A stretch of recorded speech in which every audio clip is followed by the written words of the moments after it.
Hello students, आज relation पर बात करते हैं। एक्सरसाइज 2.2 के क्वेश्चंस रिलेशंस पर हैं। देखिए रिलेशन होता क्या है।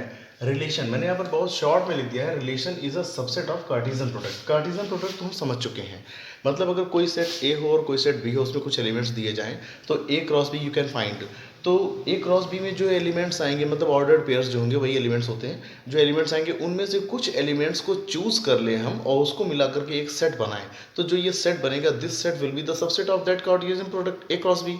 तो इस सेट को हम, यही जो सबसेट बनाया है, इसको हम रिलेशन कह सकते हैं। ठीक है ना, इसी को रिलेशन कहा जाएगा। जैसे क्वेश्चन नंबर 1 है, यहाँ पर दिया है set A is this, define a relation R from A to A. Relation जो होता है किसी एक सेट से किसी दूसरे सेट में होता है। ठीक है ना।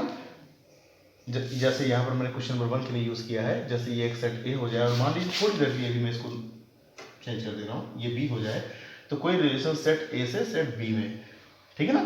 तो सेट ए से सेट बी में, चूंकि यहाँ पर क्या है, ए एक सेट दिया गया और कहा गया define a relation from A to ए।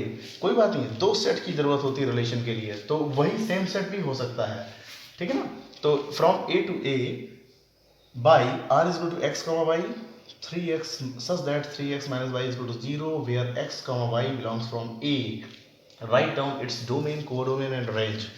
इसकी तो बात हम बाद में करते हैं। सबसे पहले तो जो कहा गया डिफाइन रिलेशन आर, ये रिलेशन आर आएगा कैसे, मैं आपको बता दूं। रिलेशन आर ये भी एक सेट ही होता है, लाइक कार्टेशियन प्रोडक्ट। जैसे कार्टेशियन प्रोडक्ट में आते हैं ऑर्डर पेयर्स एलिमेंट की फॉर्म में, ऐसे ही रिलेशन में भी ऑर्डर पेयर्स ही आएंगे।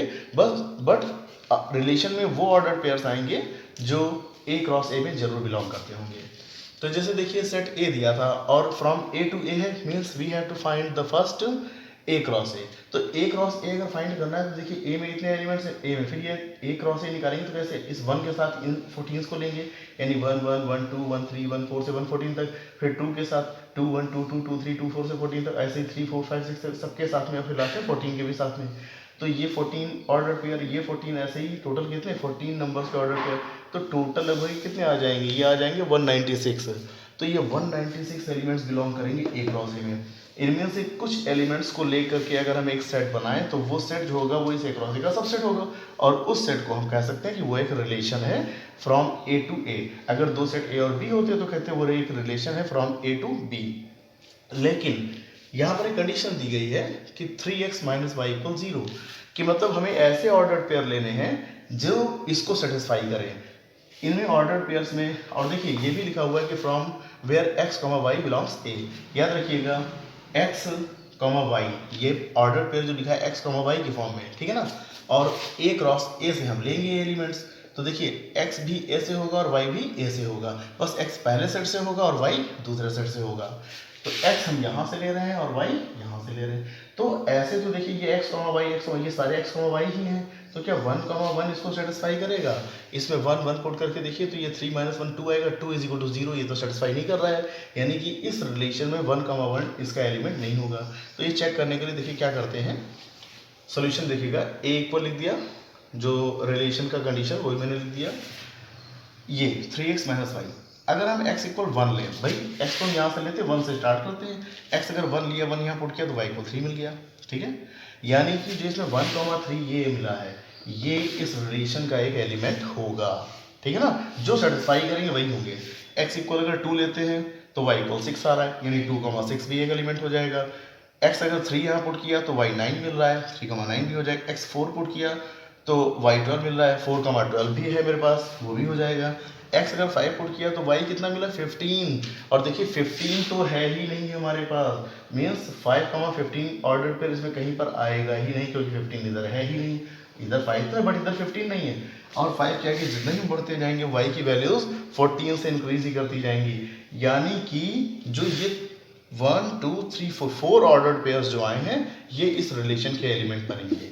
तो इसलिए r क्या हो जाएगा 1 3 2 6 3 9 4 12, ये आ जाएगा इसमें। ठीक, अच्छा इसके जब रिलेशन फाइंड हो जाए आपको तो डोमेन कैसे निकालते हैं। डोमेन होता है set of first elements of the ordered pairs from R में रिलेशन में जो ऑर्डर्ड पेयर्स हैं उनके फर्स्ट एलिमेंट्स का जो सेट बनेगा, यानी 1 2 3 4, ये सेट हो जाएगा डोमेन। रेंज की बात करते हैं। इसी रिलेशन आर के ऑर्डर पेयर्स में जो सेकंड एलिमेंट्स होते हैं इनका जो सेट बनेगा वो बन जाएगा रेंज। ठीक है ना। 3 6 9 12। कोडोमेन क्या होता है? कोई भी रिलेशन किसी एक सेट से किसी दूसरे सेट में होता है। ये होता है फर्स्ट सेट और ये है सेकंड सेट। तो जो सेकंड सेट होगा, अगर रिलेशन ए टू बी है तो बी सेट सेकंड सेट हो जाएगा, ए टू ए है तो ए ही सेकंड सेट हो जाएगा। तो जो वो पूरा का पूरा सेट ए है सेकंड सेट, वो पूरा का पूरा सेट ही कोडोमेन होता है। Codomain is the whole second set, और सेकंड सेट क्या है 1 से 14, और 1 से 14 यही तो ए है, तो कोडोमेन ए हो जाएगा। क्वेश्चन नंबर 2 देखिए, define relation R on the set N. जब ये लिखा हो ऑन द सेट एन, इसका मतलब है एन टू एन, जब भी ऑन द लिखा हो, ठीक है ना। एन टू एन रिलेशन जो है एन टू एन है।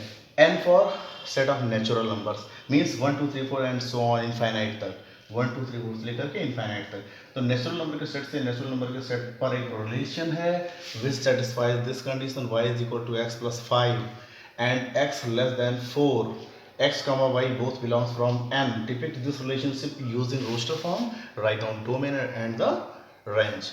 तो रिलेशन जब ये दिया गया तो कंडीशन क्या है y इक्वल x प्लस 5। अच्छा, यहाँ ये भी दिया गया x is less than 4, x 4 से लेस हो नेचुरल नंबर, तो x हम क्या क्या ले सकते हैं 1 2 3 ले सकते हैं। x अगर 1 है तो y 6 हो गया, 2 है तो y 5 7 हो गया, और x 3 है तो y 8 हो गया। मतलब 1 6 2 7 3 8 केवल यही 3 एलिमेंट्स इस रिलेशन में बिलोंग करेंगे, और फर्स्ट एलिमेंट्स 1 2 3 ये डोमेन में आ जाएंगे और 6 7 8 रेंज में आ जाएंगे। नंबर 3 देखिएगा, सेट ए दिया गया है, सेट बी दिया गया है, define relation R from A to B by this condition. Condition ये है कि the difference between X and Y is odd. X लेना है ए से और वाई लेना है बी से। तो सेट ए मैंने यहाँ लिख दिया 1 2 3 5 और बी मैंने दिया 4 6 9। यहाँ से एक्स लेंगे और यहाँ से वाई लेंगे, ठीक है। अब क्या करते हैं देखिए, ए क्रॉस बी में कौन से एलिमेंट्स आएंगे 1 4 1 6 1 9, ठीक है ना। ऐसे 2 के साथ और ये 3 के साथ 5 के साथ। अब देखना ये इनमें से कौन कौन से ऐसे पेयर हैं ये जिनका डिफरेंस ऑड हो। जैसे 4 और 1 में डिफरेंस कितने का है 3 का है, ये ऑड हो गया। 6 और 1 में डिफरेंस कितने का है 5 का, ये ऑड हो गया। तो इस तरीके से 1 2 3 4 5 6 7 ये 7 पेयर्स ऐसे हैं जिनमें डिफरेंस आप x और y का पाएंगे ऑड, यानी यही 7 हमारे एलिमेंट्स बनेंगे r के लिए। हमें r ही रोस्टर फॉर्म में लिखना था, वो ये आंसर हो गया। 4 नंबर क्वेश्चन देखिए अब, the figure shows a relationship between the sets p and q।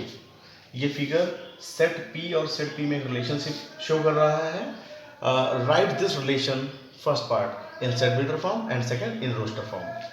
हमें इस रिलेशनशिप को सेट बिल्डर फॉर्म में लिखना है और रोस्टर फॉर्म में। तो देखिए, from the figure it is clear that the difference between the related elements is 2। ये जो रिलेटेड एलिमेंट 5 रिलेटेड है 3 से, 6 है 4 से, 7 है 5 से। आप देखें तो इनका जो रिलेटेड एलिमेंट्स है इनका डिफरेंस कितना है 2, 5 - 3 2, 6 - 4 2, 7 - 5 2।